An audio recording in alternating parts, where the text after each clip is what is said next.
마가복음 14장 53절부터 65절까지입니다. 우리 같이 읽겠습니다. 그들이 예수를 끌고 대제사장에게로 가니 대제사장들과 장로들과 서기관들이 다 모이더라. 베드로가 예수를 멀찍이 따라 대제사장의 집들 안에까지 들어가서 아랫 사람들과 함께 앉아 불을 쬐더라. 대제사장들과 온 공회가 예수를 죽이려고 그를 칠 증거를 찾되 얻지 못하니 이는 예수를 쳐서 거짓 증언하는 자가 많으나 그 증언이 서로 일치하지 못함이라. 어떤 사람들이 일어나 예수를 쳐서 거짓 증언하여 이르되 우리가 그의 말을 들으니 손으로 지은 이 성전을 내가 헐고 손으로 짓지 아니한 다른 성전을 사흘 동안에 지으리라 하더라 하되 그 증언도 서로 일치하지 않더라. 대제사장이 가운데 일어서서 예수에게 물어 이르되 너는 아무 대답도 없느냐? 이 사람들이 너를 치는 증거가 어떠하냐 하되 침묵하고 아무 대답도 아니하시거늘 대제사장이 다시 물어 이르되 내가 찬송받을 이의 아들 그리스도냐? 예수께서 이르시되 내가 그니라. 인자가 권능자의 우편에 앉은 것과 하늘 구름을 타고 오는 것을 너희가 보리라 하시니 대제사장이 자기 옷을 찢으며 이르되 우리가 어찌 더 증인을 요구하리요? 그 신성모독하는 말을 너희가 들었도다. 너희는 어떻게 생각하느냐 하니 그들이 다 예수를 사형에 해당한 자로 정죄하고 어떤 사람은 그에게 침을 뱉으며 그의 얼굴을 가리고 주먹으로 치며 이르되 선지자 노릇을 하라 하고 하인들은 손바닥으로 치더라. 아멘. 자, 지난 시간에 우리 무엇에 대해서 알아보았습니까? 예수님이 체포당하심을 보고 도망하는 제자들을 통해서 마지막 하나님의 심판 때 어떤 일이 일어난다고요? 사람들은 다 제대로 설 수가 없어요. 도망갈 수밖에 없고요. 누구만 남아 계세요? 예수님만 서 계시다는 거예요. 그러니까 우리가 마지막 때 심판을 제대로 이기려면 어떻게 해야 돼요? 예수 안으로 들어갈 수밖에 없는 거죠. 예수 안에 들어갈 수 있는, 왜 들어가냐면 예수님만 하나님 심판을 온전히 이길 수 있는 하나님 뜻을 하는 그런 분이시기 때문입니다. 어떤 걸 얘기해요? 예수 안에 들어간다는 것은 예수를 쫓아가는 삶이에요. 어떤 거죠? 하나님 뜻을 알고 하나님 계획을 알고 인내하면서 사는 삶을 얘기해요. 우리가 뭔가 더 나아가는 것도 아니고 예수께서 원하는 대로만 사는 삶, 이런 삶을 사는 사람들이 예수 안에 있는 것이고 이런 사람들만이 마지막 심판에 이길 수 있음을 우리가 알고 점검해 보았습니다. 여러분 한 주간 어떠셨어요? 정말 예수 안에 있던가요? 누가요? 우리 자신이 어떻게 할 수 있습니까? 여러분 생각에 내가 아닌 예수님의 이름과 예수님을 영광 드리는 삶을 내가 살았구나 하는 것을 체험하셨습니까? 아니면 아직도 내 뜻대로 내 마음대로 살고 있는 내 자신을 발견했습니까? 여러분 뜻대로 내 뜻대로 했다면 분명히 예수님의 영광이 없었을 것이고 예수 안에 들어가지 못했을 거예요. 근데 만약에 여러분이 정말 예수의 영광을 위해서 내 자신이 죽어 있었다면 예수님이 높아지심을 여러분이 발견하게 될 거라는 것이에요. 이것이 예수 안에 있는 삶이거든요. 여러분 제가 어떻게 살고 있는지를 확인하셔야 돼요. 이게 우리의 일이에요. 사실 인큐베이터에 있습니까? 빨리 깨셔야죠. 인큐베이터에서 나오셔야죠. 인큐베이터에서 나왔다면 여러분이 예수 안에 있는 삶을 살고 있는지를 정확하게 보셔야 돼요. 여러분이 아닌 예수님의 생각으로, 예수님의 발자국으로, 예수님 생각으로, 예수님의 뜻대로 가는 삶이 있어야 된다는 것이에요. 마가는 우리에게 이렇게 얘기하고 있습니다. 예수 그리스도를 믿으면요, 성령을 통해서 우리 자신은 사라지고 누구만 나타나요? 예수님만 존재하게 돼 있어요. 예수님만 존재한다는 의미는 뭡니까? 하나님 뜻대로 사는 자기 자신을 발견하는 거예요. 여러분 살다 보면 그런 게 있지 않습니까? 내가 정말 하나님 뜻대로 살고 있구나 라를 알게 될 거예요. 그게 바로 뭐다? 그게 그리스도인이라는 거예요. 그게 앞으로 우리가 살아야 될 모습이고요. 그런 사람들이 예수 안에서 구원받아 완전한 완성된 하늘나라 새하늘과 새 땅에 들어갈 수 있게 된다는 것이에요. 여러분과 제가 지금 자신을 잠깐 보셔야 돼요. 이거 우리는 종교 생활하는 게 아니에요. 생명이 있냐 생명이 없냐를 빨리 보셔야 된다는 거예요. 생명이 없으면 이건 큰일 나는 거예요. 이 땅이 존재하고 있나 우리 괜찮다? 아니요. 우리 생명은 한도가 있고요. 그 생명이 끝났을 때 우리의 영원한 생명이 있으면 다행이지만 영원한 생명이 없을 때 우리는 큰일 나는 것을 알기 때문입니다. 그것이 지난 시간에 마가 우리에게 전달하고 있어요. 오늘 더 나갑니다. 오늘 보시면 알겠지만 53절에 그들이 예수를 끌고 대제사장에게로 가니 대제사장들과 장로들과 서기관들이 다 모이더라. 지난 시간에 예수님을 왜 끌고 갔는지를 얘기하고 있어요. 왜 끌고 갔습니까?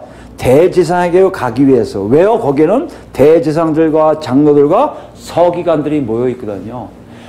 대제사장들과 장로들과 서기관들이 누구예요? 사내들이라고. 여러분 우리가 매번 지금 얘기하고 있지만 로마 제국에서 유대인들에게 자치 의결, 자치 판결하는 기관을 허락해요.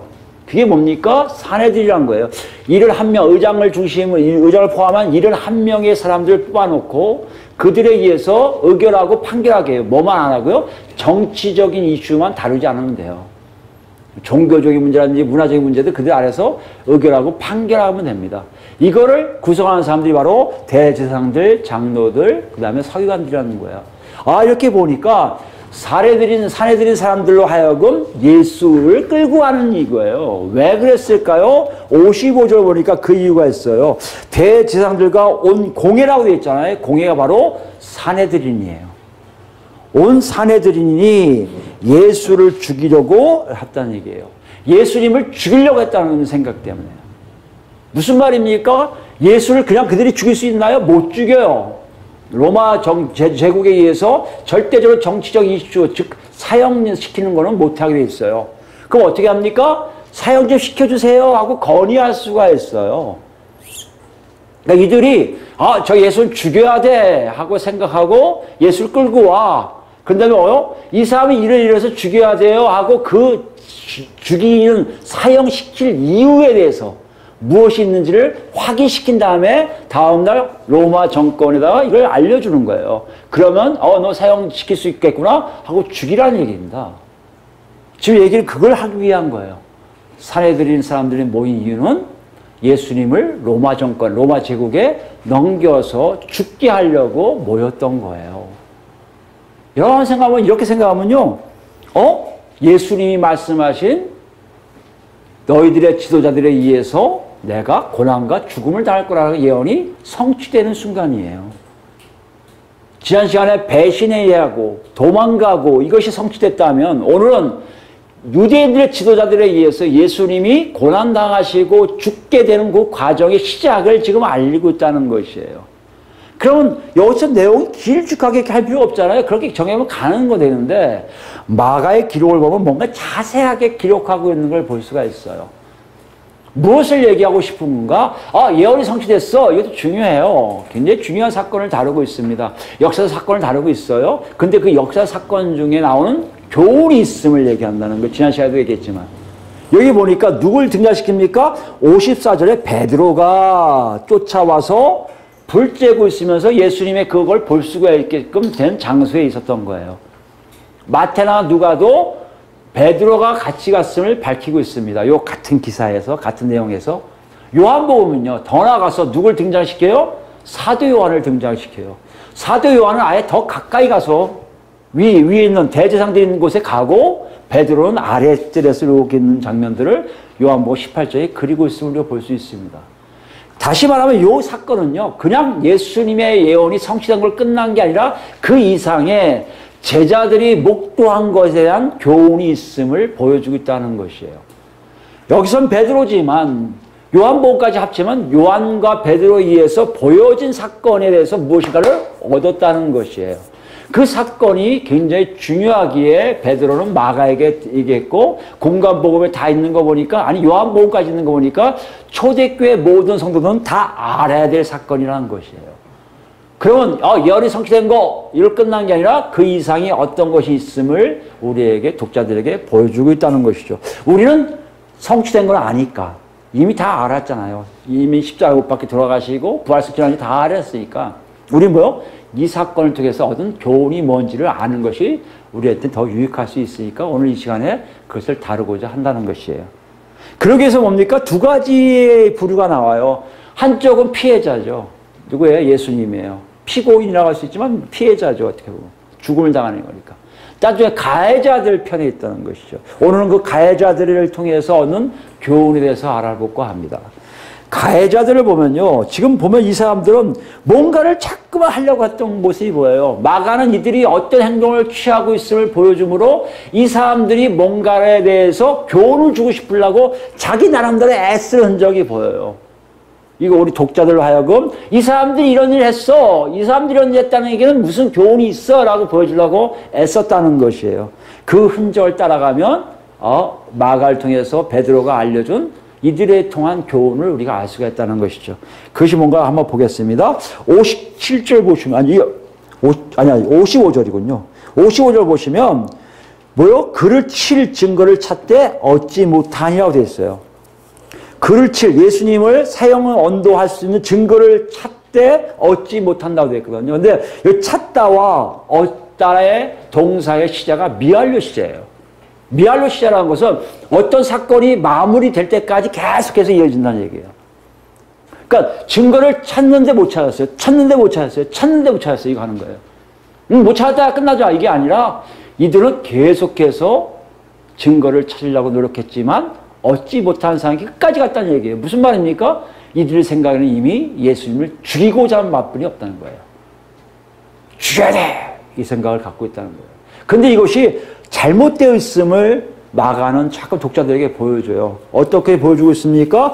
56절부터 59절까지 보시면요. 반복적인 단어들이 나오고 있어요. 56절과 보면 뭐가 합니까? 거짓 증언한 자. 57절도 거짓 증언하여. 이게 나오죠? 그 다음에요. 또 뭐가 있습니까? 또 중복되는 게 증언이 서로 일치하지 못하더라. 56절에. 그죠? 그 다음에 뭐요? 59절에도 증언이 서로 일치하지 않더라. 돼 있어요. 거짓 증언하고 있다. 증언이 서로 일치하지 않다. 이게 무슨 얘기를 하고 있습니까? 신명기 17장과 19절을 보면요. 범죄 행위를 인정하려면 증인이 몇 명 있어야 돼? 적어도 2명이 있어야 돼요. 특히 사형을 시키려는 사형에 대한 증거는요. 반드시 2명 이상 있어야 돼요. 여기 보면 거짓 증언하는 자라면 잘못된 거니까 빼버려요. 근데 굉장히 많다는 얘기는 지금 증거를 찾으려면 무진장 애를 쓰는데 다 가짜가 많다는 얘기예요.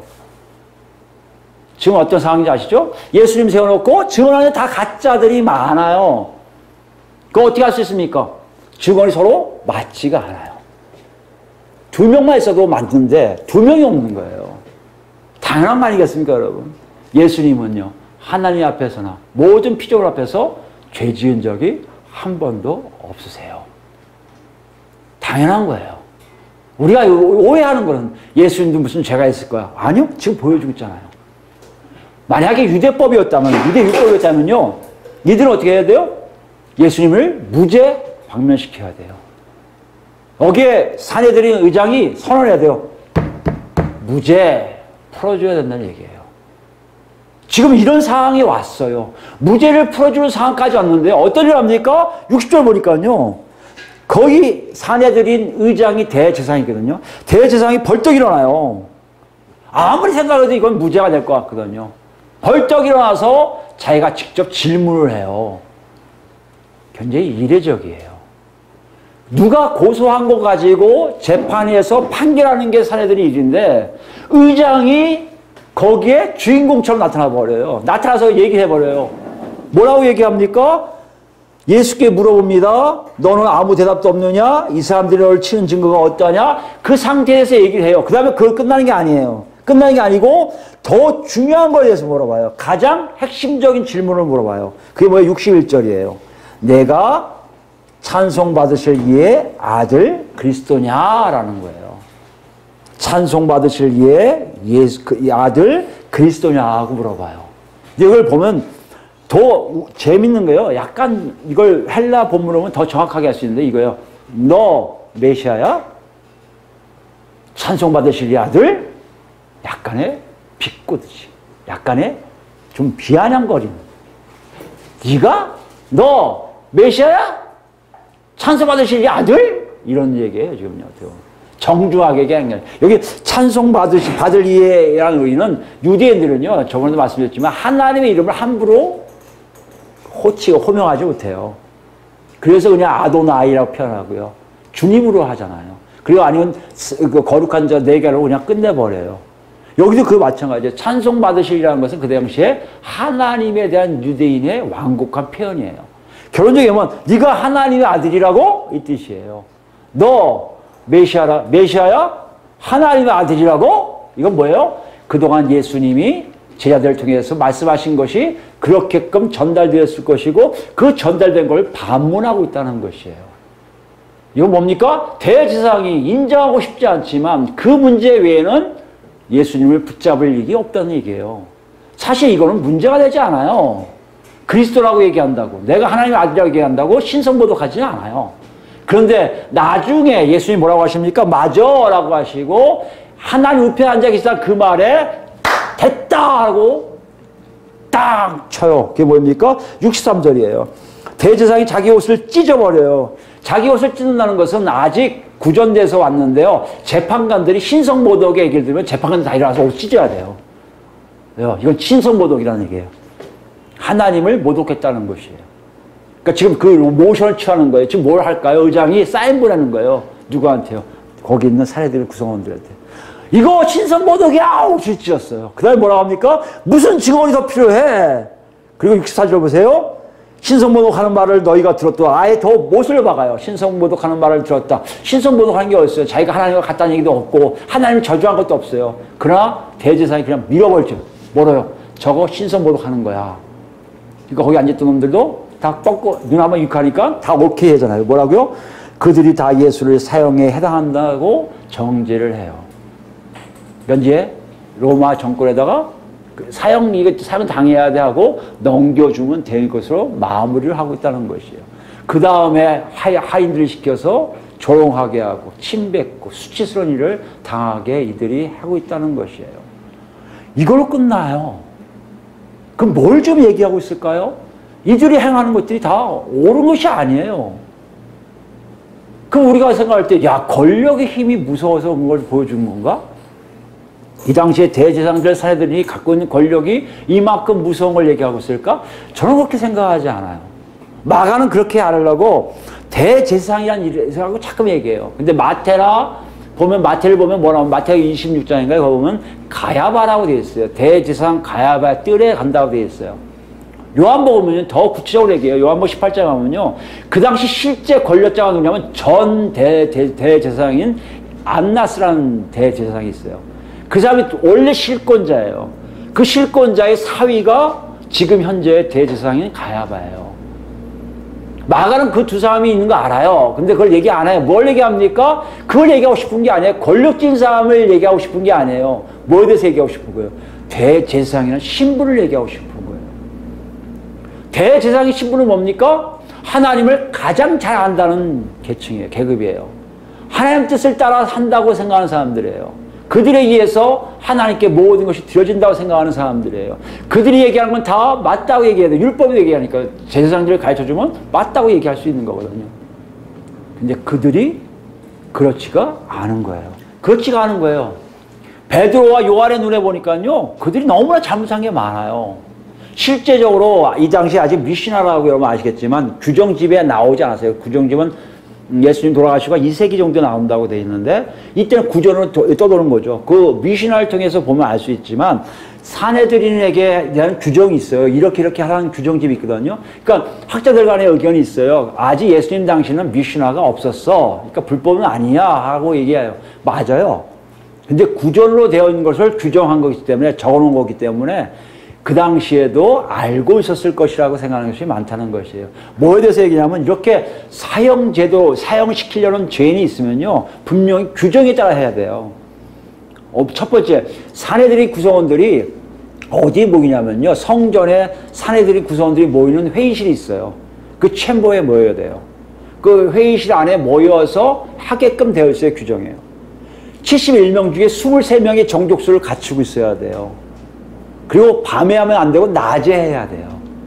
그리고 사형은요, 이틀간 심의하게 돼 있어요, 심리를. 오늘 결정하는 게 아니라 다음 날까지 한 번 더, 왜요? 죽여야 될 거니까 상세하게 자세하게 하는 거예요. 그리고 안식일이나 절기 때는 이런 일을 하면 안 돼요. 근데 여기 보면 알겠지만 여러분, 밤에 했어요. 그리고 사내들이 모이는 챔버가 아니에요. 회의실이 아니에요. 어디요? 대제사장 개인 집이에요. 그 다음에 절기예요. 6월절 절기가 있었어요. 그때 안 했어요. 사형제였는데 하루 만에 끝났어요. 지금 이런 일들이 불법을 행하고 있는 것을 자기들이 알고 있는데도 불법을 행하고 있는 것이 쟤들 중에 나중에 성령을 통해서 알게 된 거예요.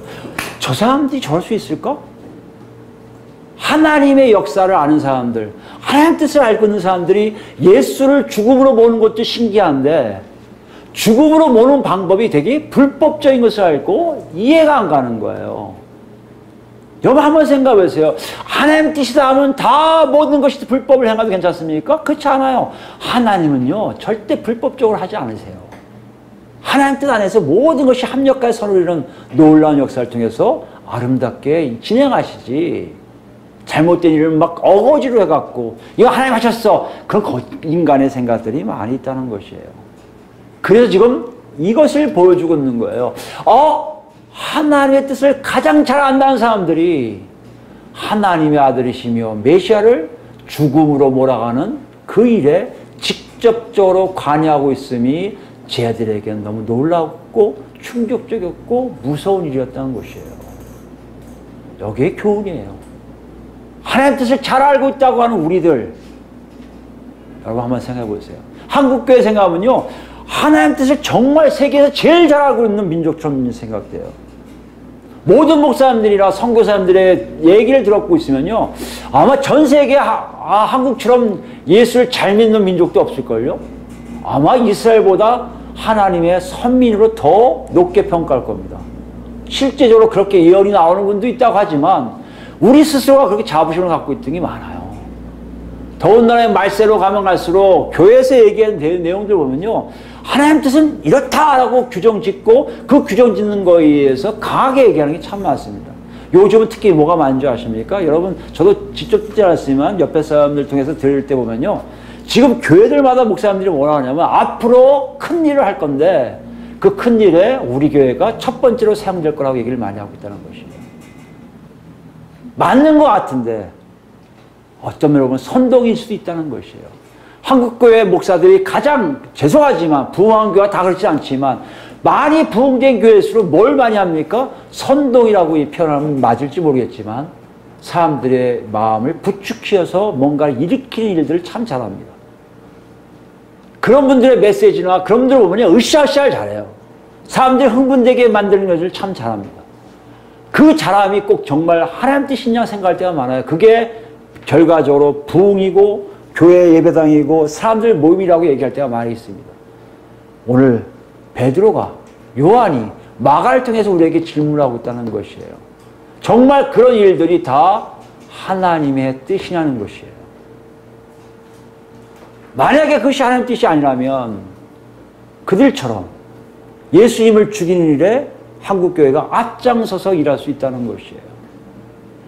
우리가 살고 있는 것들이 하나님 뜻대로 살지 않고 있다면 우리도 모르게 배신하고 도망가는 이상으로 예수님을 죽이고 예수님을 멀리하고 십자가를 부러뜨리는 일에 가장 앞장설 수 있는 일이 한국교회일 수가 있다는 것이에요. 이것을 지금 경고하고 있어요. 초대교회의 경고한 메시지가 그거예요. 박해당하고 있는 마가의 독자들에게 경고한 게 그거예요. 너희 박해당하지. 잘 기억해. 박해당하면서 너희가 어떻게 변하고 있는지 잘 밟아. 박해 피하려고 예수님을 부정하고 예수님을 죽이려고 하고 있는 거 아니야? 네가 그동안 하나님 뜻이라고 생각했던 모든 것들이 잘못되고 있는 거 아니야? 이런 것들을 지금 우리에게 질문하고 있습니다. 그럼 여러분 한번 생각해 보세요. 우리가 갖고 있는 것과 우리가 갖고 있는 생각들과 여기 대제사장들이 갖고 있는 생각들, 사내들인 그 당시에 유대인의 지도자들이 갖고 있는 생각들이 일치한다면 우리는 굉장히 경고사인을 받고 있는 거예요. 위험한 거예요. 그것이 일치하지 않는다면 다행인 거예요. 이것을 확인해 봐야 되잖아요. 우리가 생각해 봐도요. 어떻게 대제사장들, 장로들과 서기관들이 예수님을 죽이려고 그렇게 혈안이 되었을까요? 뭐 때문에 그랬을까요, 여러분? 그냥 감정질 안 좋으니까? 자기 밥줄인 성전을 얘기하니까 그냥 한 겁니까? 그럼요. 자기 속에 있는 욕심일 수 있지만 그 명분은 될 수가 없어요. 유대인들에게 예수를 죽이라고 할 수 있는 명분은 되지 않아요. 그 뭐가 명분이 있을 거 아니에요. 그 명분이 우리가 갖고 있는 명분과 일치한다면 여러분 죄송하지만 우린 지금 하나님 뜻을 실행하고 있는 것이 아니에요. 그럼 그들의 명분이 뭘까요? 그들이 갖고 있는 게 뭘까요? 그걸 알면 될 거 아니에요. 그걸 힌트를 준 사람이 있습니다. 우리 사도행전 22장 가볼까요? 누구예요? 사도 바울이에요. 사도 바울은 누구예요? 바리새파예요. 바리새파는요, 사내들인 구성원의 하나예요. 실제적으로 사도 바울도 사내들인 구성원 중에 한 명이었어요. 그리고 자기가 체험한 거를 그대로 기록한 게 사도행전 몇 군데 있는데 오늘 22장을 볼 겁니다. 여기 보시면 우리가 그들이 갖고 있는 생각이 뭔지를 어느 정도 이해할 수가 있어요. 사도 바울의 고백을 봅시다. 22장 2절부터 볼까? 2절이요. 그들이 그가 히브리 말로 말함을 듣고 더욱 조용한지라 이어 이르되 나는 유대인으로 길리기아 다수에서 났고 이 성에서 자라 가말리엘 문화에서 우리 조상들 율법의 엄한 교훈을 받았고, 보세요. 가말리엘 문화라는 것은 바리새파라는 얘기예요. 우리 조상들의 율법을 엄한 교훈을 받았다는 것은 조상들의 율법뿐만 아니라 미시나리 모든 걸 다 정확하게 배웠다는 사람이에요. 오늘 너희 모든 사람처럼 하나님께 대하여 열심히 있는 자라. 너희 모든 사람, 유대인들이 가장 좋아하는 단어가 뭔지 아십니까? 하나님께 대하여 열심히 있는 자예요. 이게 유대인들을 자극하는 말이에요.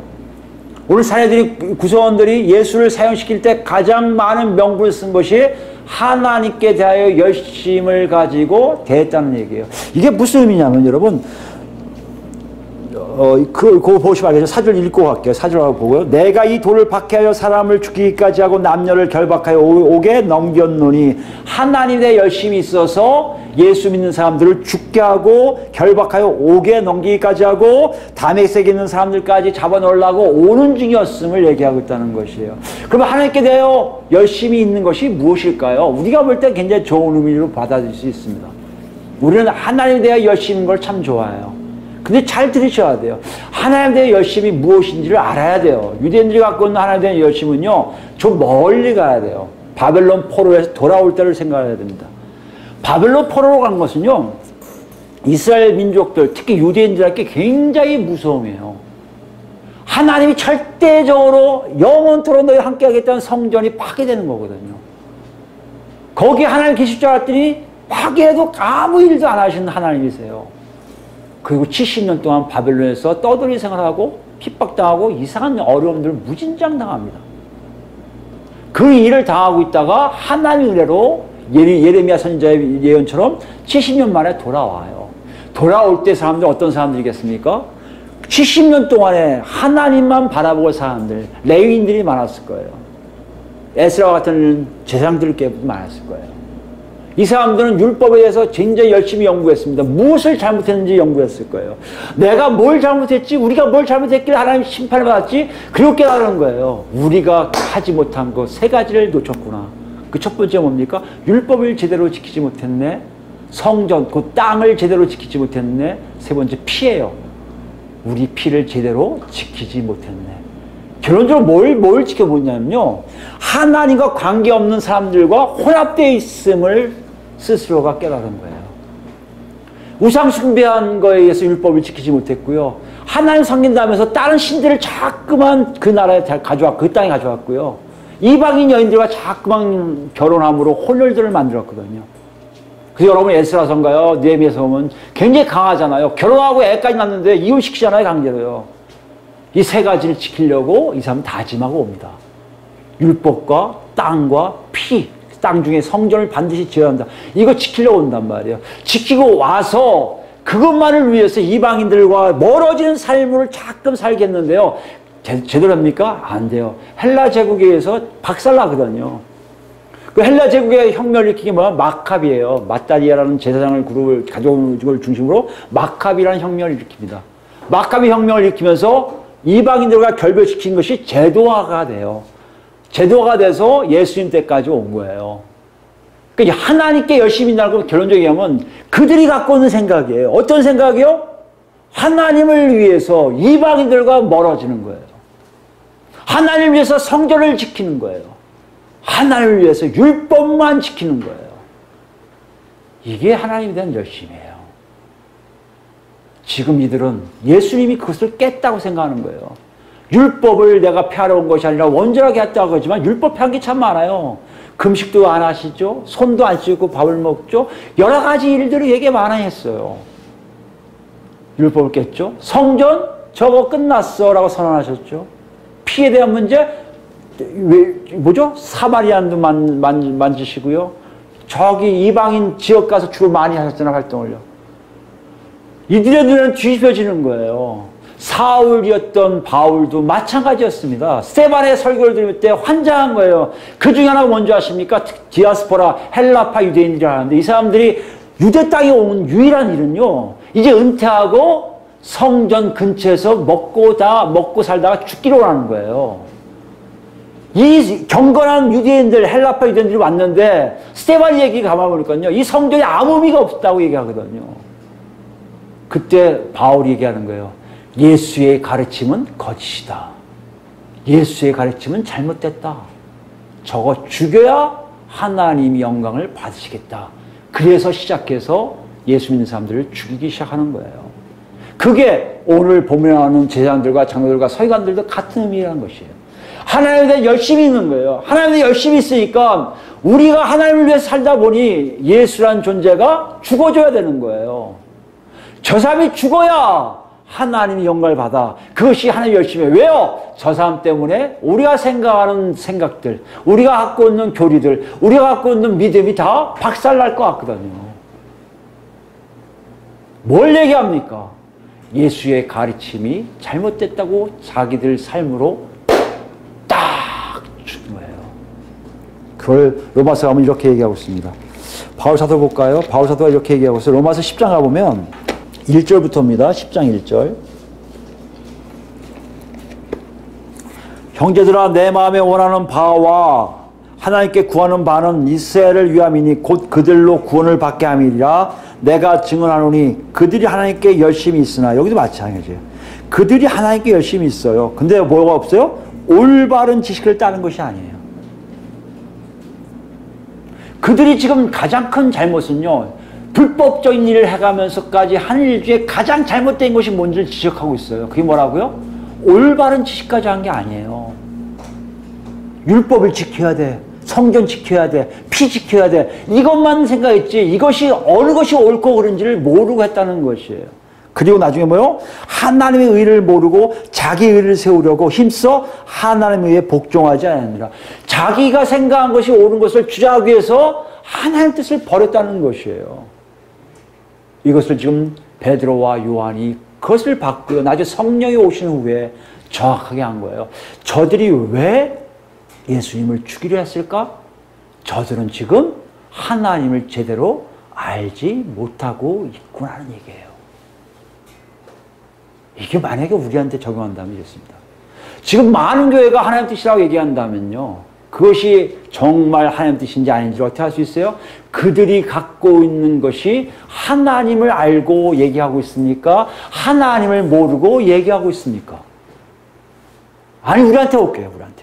여러분이 생각할 때 이건 하나님 뜻이라고 얘기하는 것이 정말 하나님께로부터 왔습니까? 하나님 뜻이 아닌 내 생각으로 왔습니까? 목사들이 가장 크게 범하는 우가 거기 있어요. 내 생각을 마치 하나님 뜻으로 얘기한다는 것이에요.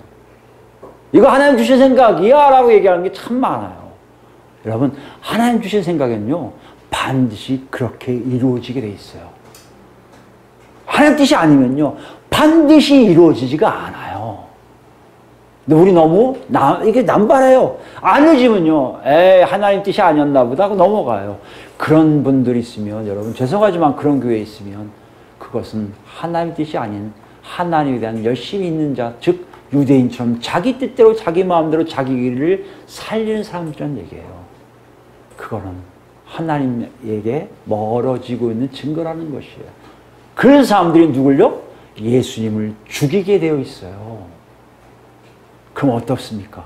우리는 정말 다른가요? 달라야 돼요. 바울 사도의 다시 한번 경험을 얘기할까요? 갈라디아서 가보겠습니다. 갈라디아 1장이에요. 이들과 분명히 다른 조상들이 와서 얘기해 준 거 아까 전에 조상의 율법이라고 했잖아요. 조상들이 알려준 내용 가지고 살아야 되는 것이 아닌 나는 모르겠는데 태어날 때부터 누가 가르쳐줘 갖고 내가 그걸 지키니까 됐다고 하는 하나님에 대한 열심히 있는 자들이 아닌 실제적으로 하나님이 주신 올바른 지식이 뭔지를 정확하게 얘기하고 있다는 것이에요. 갈라디아 1장 11절부터 볼까요? 형제들아 내가 너에게 알게 하노니 내가 전한 복음은 사람의 뜻을 따라 된 것이 아니니라. 사람의 뜻을 낸 게 아니에요. 무슨 말이에요? 누구로부터 배운 게 아니라는 얘기예요. 여러분 잘 기억하셔야 돼요. 여러분 알고 있는 성경적 지식, 여러분 알고 있는 교리적 지식이 누군가에 의해서 배운 것이 있습니까? 여러분 그거 하나님 뜻이 아닐 수 있어요. 옳은데요? 아니요. 여러분에게 아닐 수 있어요.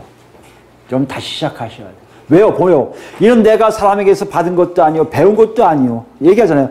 하나님 뜻, 사람의 뜻으로 따라서 온 것이 아닌 것은 뭐라고요? 사람에게서 받은 것도 아니요 배운 것도 아니에요. 오직 누구요? 예수 그리스도의 계시로 말미암아 돼요. 예수 그리스도를 만나서 성령이 우리 안에 오실 때만이 알 수 있는 유다서는 그 뭐예요? 믿음의 단번에 온 믿음이라고 그래요. 우리 성경은 믿음의 도라고 표현해 주잖아요. 원래 믿음이에요. 단번에 온 믿음이에요. 예수 그리스도를 통해 성령을 통해서 퐁 하고 오는 그 믿음이 우리 안에 왔을 때 우리가 알게 되는 올바른 지식이에요. 이게 없는 사람들은 여러분 죄송하지만 배운 것, 누구에게 받은 것, 난 우리 목사님에게 다 받았어. 여러분 사람의 뜻이 있을 가능성이 많아요. 똑같은데요? 교리적으로 맞는데요? 알아요. 교리적으로 맞아도요. 여러분에게는 그것이 하나님 뜻이 아닐 수 있어요. 중요한 거는요. 신약은 각자에게 개별적으로 하나님이 그것을 알게 하신다는 거예요. 그게 요한일서에는 누구에게 배울 필요 없이 안에 있는 성령의 기름 부으심이 여러분에게 알게 하신다는 뜻이 여기 있어요. 인큐베이터 있습니까? 모른다고요? 나오셔야 돼요. 잘못하고 있는 거예요, 여러분. 성령이 이끌려 삶이 여러분에게 없다는 것을 보여주고 있다는 것이에요. 13절 보세요. 내가 이전에 유대교에 있을 때 행한 일을 너희가 들었거니와 하나님 교회를 침이 박해하여 멸하고 내가 내 종족 중 여러 영갑자보다 유대교를 지나치게 믿어 자기 동갑내기보다 지나치게 믿었다는 얘기예요. 내 조상의 전통에 대해 더욱 열심히 있었으나 항상 얘기해요. 내 조상의 전통, 내 조상의 율법 배운 거예요. 배운 거. 하나님을 몰라도 배우면 되는 거예요. 그게 구약이에요. 여러분 한국교회가 그렇게 가르치잖아요. 배우라고 가르치잖아요. 배우라고. 성경 공부 많이 하면 된다고 얘기하잖아요. 아니요. 지금 잘못하고 있는 거예요. 뭘 잘못하고 있습니까? 그 사람들이 정말 하나님을 직접 만났는지 1대1로 만났는지를 묻지 않고 있다는 얘기예요. 그거 한 후에 네가 갖고 있는 생각이 이런데 성경에 이렇게 확인해 보라고 한 것이 성경 공부지. 성경 공부하면 하나님을 만나는 거짓말 같은 얘기 하지 마시라는 얘기예요. 예수를 만난 후에 사도들이 가르치는 말씀이 나하고 비교해 보는 것이 성경의 역할이지 이걸 통해서 하나님이 누구신지를 그림 그리는 것이 아니라는 얘기예요. 15절입니다. 그러나 내 어머니 태로부터 나를 택정하시고 그의 이름으로 나를 부르시니가 그의 아들을 이방에 전하기 위하여 그를 내 속에 나타내기를 기뻐하셨을 때 내가 곧 혈육과 의논하지 아니하고 또 나보다 먼저 사도된 자들을 만나려고 예루살렘을 가지 아니하고 아라비아로 갔다가 다시 다메섹으로 돌아갔느라. 무슨 말을 하는 겁니까? 자기가 배운 복음, 자기가 알고 있는 올바른 지식을 하나님께로만 받은 것을 얘기하려고요. 누구하고도 혈통하고도 얘기하지 않았고요. 사도들에게 가지 않았어요. 먼저 성령이 끌려 살아서 성령을 통해서 뭔가 안 다음에 그들에게 찾아가 보니까 그들과 자기하고 똑같은 걸 봤다는 것이에요. 그게 18절 이후에 나온 내용이에요. 무엇을 얘기합니까? 우리가 알고 있는 복음, 올바른 지식이라는 것은요. 하나님으로부터 나오는 거예요. 누군가에 의해서 나온 것이 아니에요. 여러분 한번 생각해 보세요. 여러분 삶이 어떤 걸 들어가시 보라는 얘기예요. 정말 그렇습니까? 성령에 의해서 알게 되는 것이 있어요? 여러분 잘 가고 계신 거예요. 그 여러분 삶의 패턴이 달라져야죠. 한국교회 이렇게 하잖아요. 들어온 사람들 보면 해가족 반에서 뭐 구원은 뭐고 하나님 대해서 예수에 대해서 성령에 대해서 일일이 다 가르쳐요. 하나님을 한 번도 만나지 못한 사람들, 지식적인 사람들 다 들으면 이해를 해요. 아, 하나님이 그런 존재였구나. 예수는 그런 성령 얘기할 수 있어요. 근데 이것이 너무나 익숙하게 되면요, 하나님께 대한 열심을 가르쳐요. 너 하나님께 대해서 열심히 해야 돼. 뭘 해야 돼요? 교회 생활해야 되고 예배 생활해야 되고 전도하고 선교하고 뭐 봉사하고 여러 가지 안 하면 안 돼. 이걸로 가게 되어 있단 말이에요. 누가 해요? 그것도요.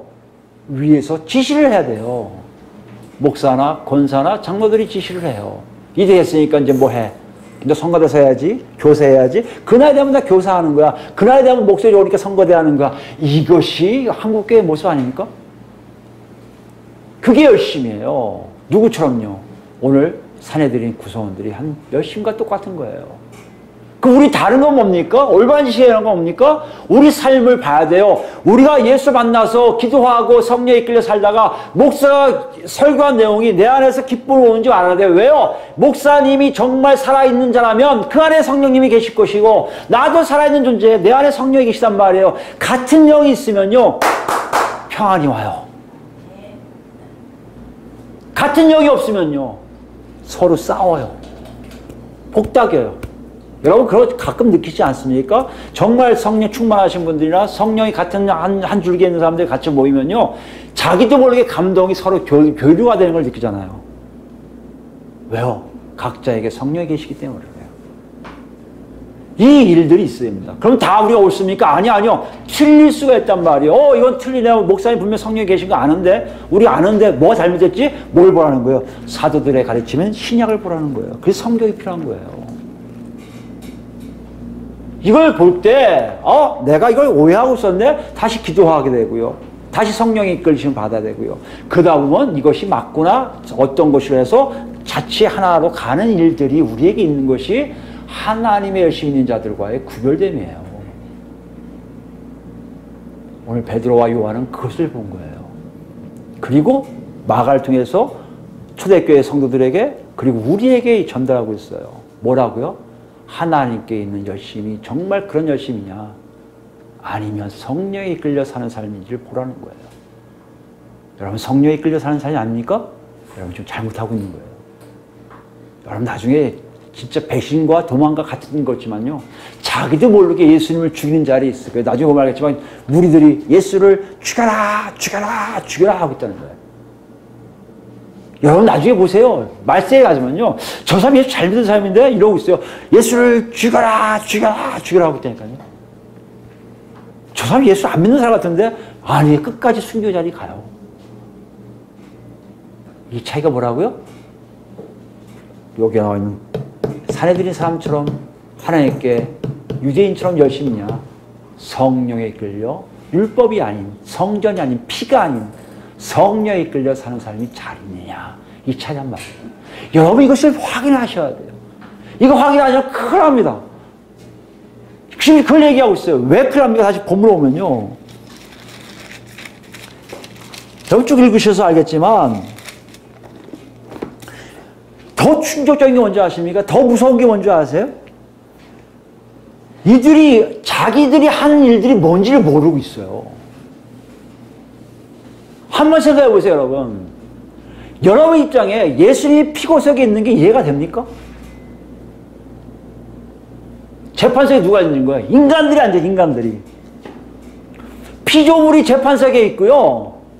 하나님이 피고석에 있다고 여러분 생각해 보세요. 맞습니까?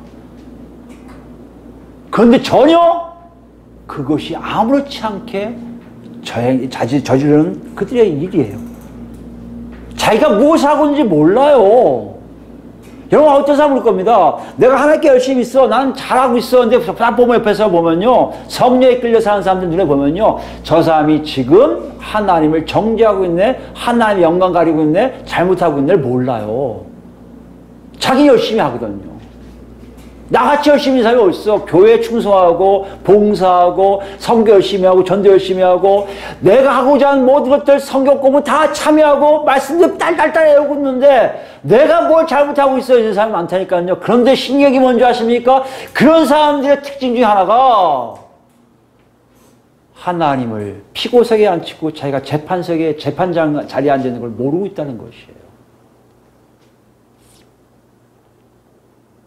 여러분 하나님 살아계시니까 그럴 수도 있죠. 아니요. 하나님 살아계시면 더 그래요. 우리 야고보서 가볼까요? 야고보 4장 가보면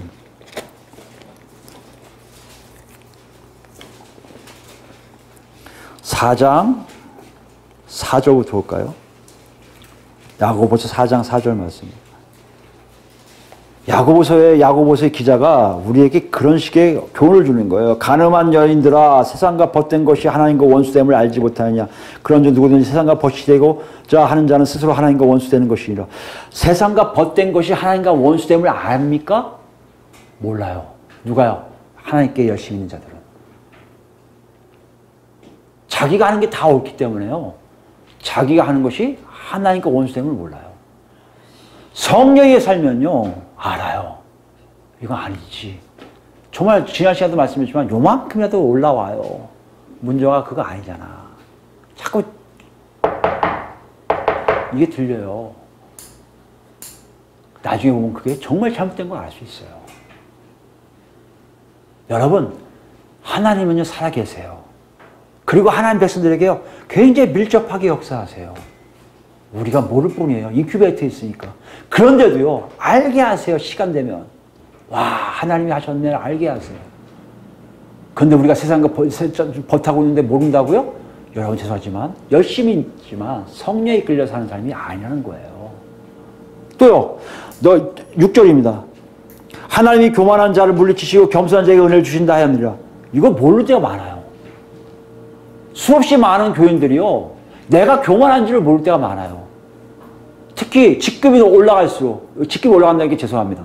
이거 옳은 표현이 아니에요. 근데 한국교회 표현이에요. 직급이 올라간다는 게 무슨 말이에요? 상승한다는 무슨 상승이 어디 있습니까? 직급이 목사, 장로 뭐 이렇게 되면요 교만한 줄 더 몰라요. 왜요? 내가 얘기한 다 맞거든요. 내가 생각한 건 다 옳다고 얘기해줘요. 그런데 하나님은 아세요. 그 증거가 뭡니까? 절대적으로 나만 몰라요. 이 무서움을 여러분 아세요? 지금 오늘 베드로가 그걸 보는 거예요. 대지상이며 장로들이며 서기관들이 예수님을 죽이려 하는데 자기들은 모르고 하는 거예요. 그리고 불이 나게 눈이 막 멀게 스며나갖고 잘못한 거 알면서도 막 행하는 거예요. 이거 잘못된 건데 잘못된 거 뭐 생각도 안 해요. 오로지 예수님 죽이려고 막 하는 것밖에 없어요. 이게 하나님께 대한 열심이라고 생각하는 거예요. 마찬가지로 오늘도요. 하나님께 교만한 자도 하나님이 멀어지면요 몰라요. 8절입니다. 하나님을 가까이 하라. 그리하면 너희를 가까이 하시리라. 하나님을 가까이 하는 자들을 하나님 가까이 하는 그걸 몰라요. 9절입니다. 슬퍼하며 애통하며 울지어다. 너희 웃음을 애통으로 너희 즐거움을 근심으로 할지어다. 주 앞에서 낮추라. 그리하면 주께서 너희를 높이시라. 이걸 몰라요.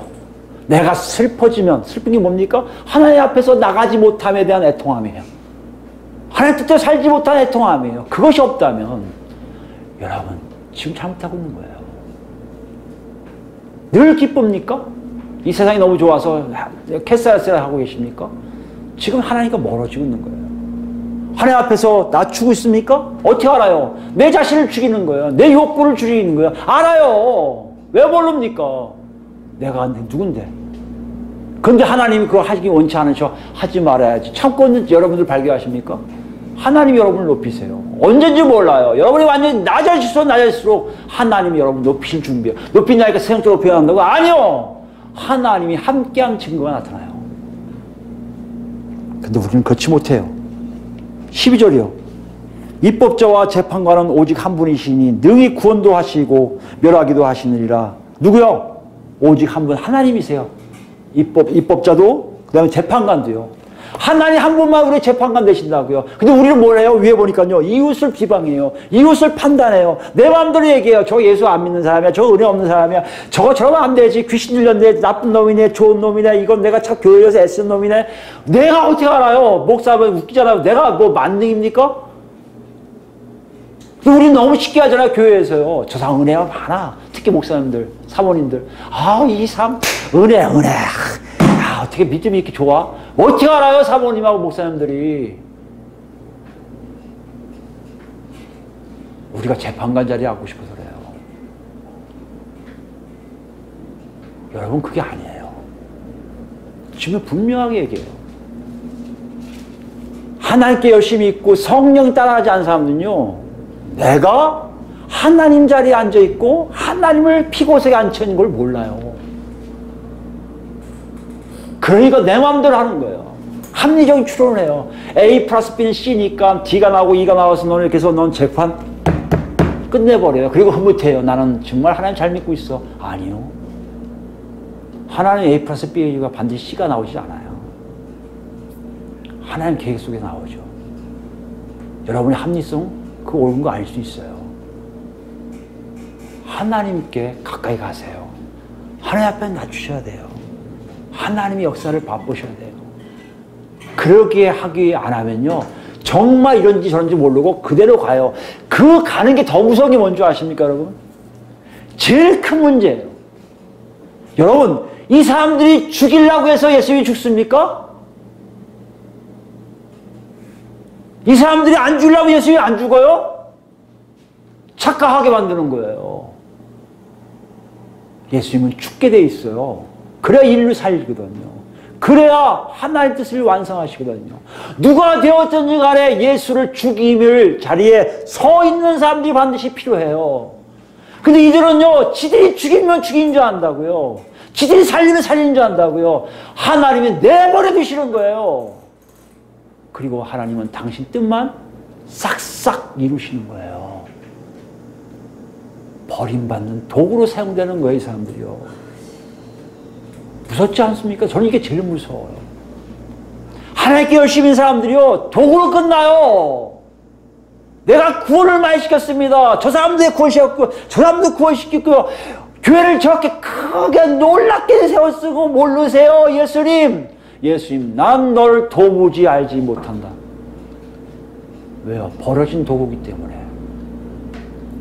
네가 아니어도 반드시 그 교회는 세워졌을 것이고, 네가 아니어도 저 사람을 구원시켰지만 네 마음에는 이미 하나님 없이 혼자 떠들고 있었던 거 아니야. 이 무서움이 지금 본문에 나와요. 그래서 내가 하나님께 열심히 써 성령 쫓지 않는지를 확인하셔야 돼요. 그걸 베드로와 요한이 놓고 하고 있는 거예요. 여러분 어디 계십니까? 예수님 죽이는 그 자리에 같이 계십니까? 그 명분이 너무나 좋아서 계십니까? 성령이 이끌려 그 자리가 아니라고 예수하고 같이 죽으라고 하고 계십니까? 여러분 아실 거예요, 지금 성령께서.